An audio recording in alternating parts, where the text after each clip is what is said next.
किराएदारी हमारे देश का एक महत्वपूर्ण विषय है और कई मालिक कई बार अपने किराएदार के खिलाफ कोई कार्रवाई नहीं कर सकते और वो किराएदार उन पर हावी होने लगते हैं।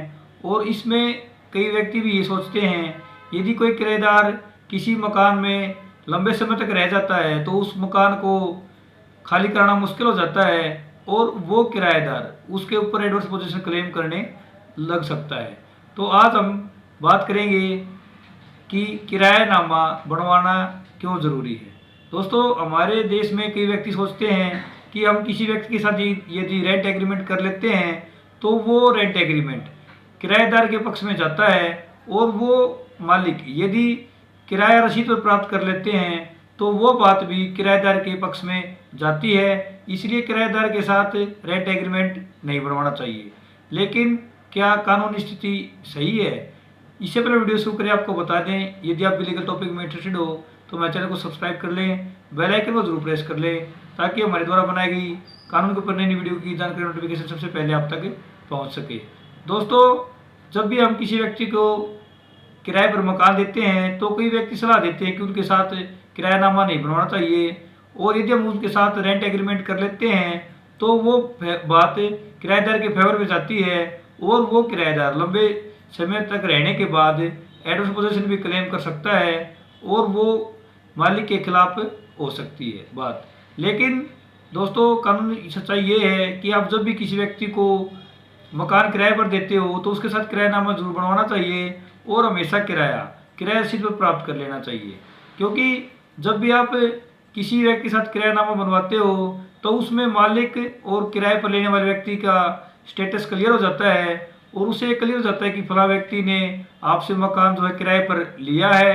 और एक बार जो व्यक्ति किराएदार बन जाता है वो चाहे उस मकान में कितने समय तक रहे वो उसका स्टेटस किराएदार का ही रहता है और एक किराएदार कभी भी किराए के मकान के ऊपर एडवर्स पोजीशन क्लेम नहीं कर सकता। तो यदि आप भी किसी व्यक्ति के साथ कोई मकान किराए पर जाए तो उसको किरायानामा जरूर बनवा लेना चाहिए। और यदि किरायानामा 11 महीने का है और उसके बाद भी किराएदार उसके ऊपर उस हैसियत से वो कब्जा रखता है और प्रॉपर्टी पर रहता है तो उसके बाद का 11 महीने के बाद की स्थिति को मौखिक माना जाएगा और किराएदार उस समय भी किराया देने के लिए बाध्य है। अब हम बात करते हैं कि किराया चाहे 11 महीने का हो या वो 2-3 साल का हो, किराएदार हमेशा किराएदार ही रहेगा और एक किराएदार कभी भी उस भूमि का मालिक नहीं हो सकता तो उसने किराए पर ली है और ना ही एडवर्स पोजीशन क्लेम कर सकता है। तो यदि ऐसा है तो किरायानामा 11 महीने का ही क्यों बनवाया जाता है? दोस्तों, किरायानामा हम देखते हैं कई लोग संभवतः 11 महीने का बनवाते हैं। वो इसलिए बनवाया जाता है क्योंकि इंडियन रजिस्ट्रेशन एक्ट के अनुसार यदि कोई प्रॉपर्टी 11 महीने से ज़्यादा आप किराए पर देते हो तो उसको सब रजिस्ट्रार ऑफिस से रजिस्टर्ड कराना ज़रूरी है और यदि वो 11 महीने की है तो उसको सब रजिस्ट्रार ऑफिस से रजिस्टर्ड कराना ज़रूरी नहीं है।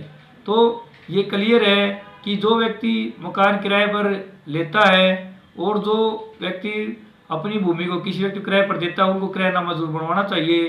क्योंकि किरायानामा बनाने के बाद दोनों पार्टी का एक लीगल स्टेटस क्लियर हो जाता है और किराएदार जो प्रॉपर्टी को किराए पर लेता है वो हमेशा उस प्रॉपर्टी का किराएदार ही रहता है, चाहे वो उस प्रॉपर्टी पर कितने साल किराए पर रह ले।